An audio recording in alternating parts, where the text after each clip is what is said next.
Good morning. I should be uploading this at around 5 o'clock Wednesday morning, Wednesday the 31st of May. This is the first video that I'm going to put up on this channel, and I'm not really going to do a whole introduction thing. I'm just going to kind of just dive in, you know?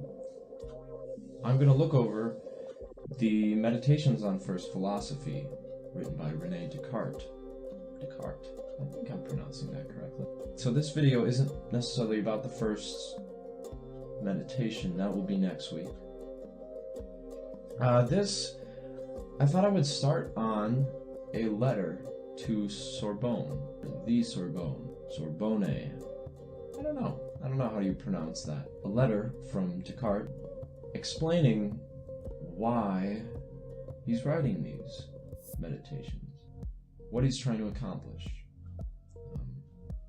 which I found very interesting, because nowadays, you know, the debate of God, the debate of the existence of God is very hostile, and I've given up trying to argue. Everyone's just so hostile. I guess that's the only word I can use. You know, nobody's really understanding. Nobody's willing to look at things through, you know, another point of view, which is exactly what Descartes does in this book. I hope I'm pronouncing that correctly.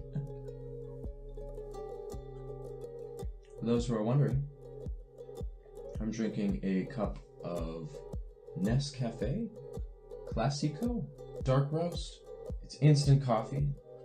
Drinking out of my apple mug.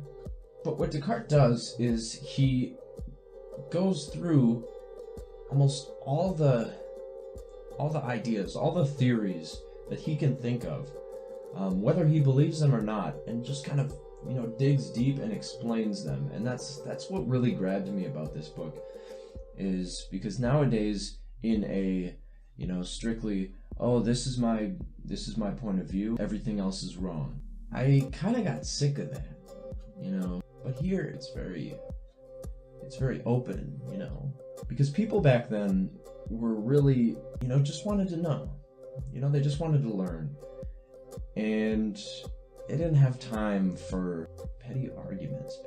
Of course they had debates, but, you know, it was a cordial conversation, you know, with letters and shit, you know? Well, I might as well just get started with the letter.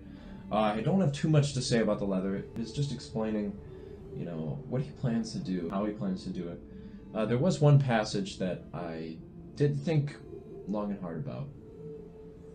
The section I'm calling God and the Soul. God and the soul are two things that need to be proven by non-believers. Believers and non-believers. For those of us who are believers, it is enough to accept on faith that the human soul does not die with the body, and that God exists.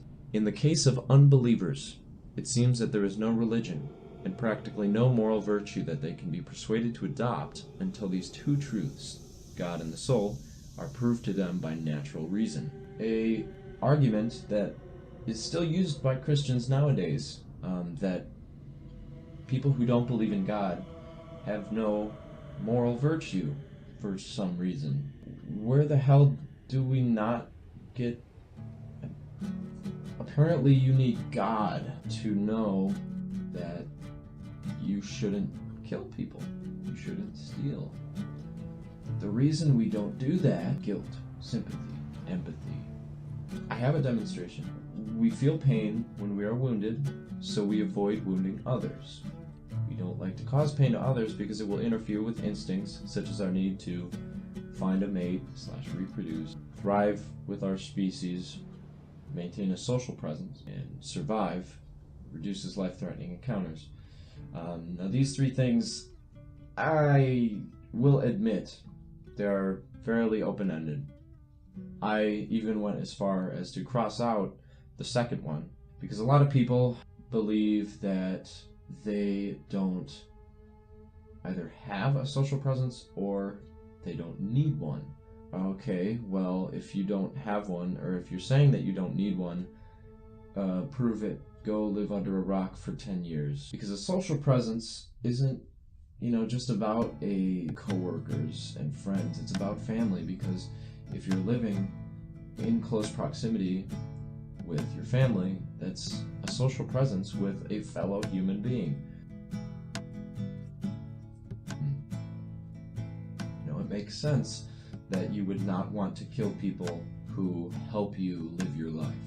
If you have a significant other that pays the bills, buys groceries, it makes sense that you would not want to hurt a person that helps you thrive as a human. Survival was the last example, because if you don't go around punching people, it is a lot more likely that people will not punch you. The whole treat people how you want to be treated thing. I don't remember learning that from God.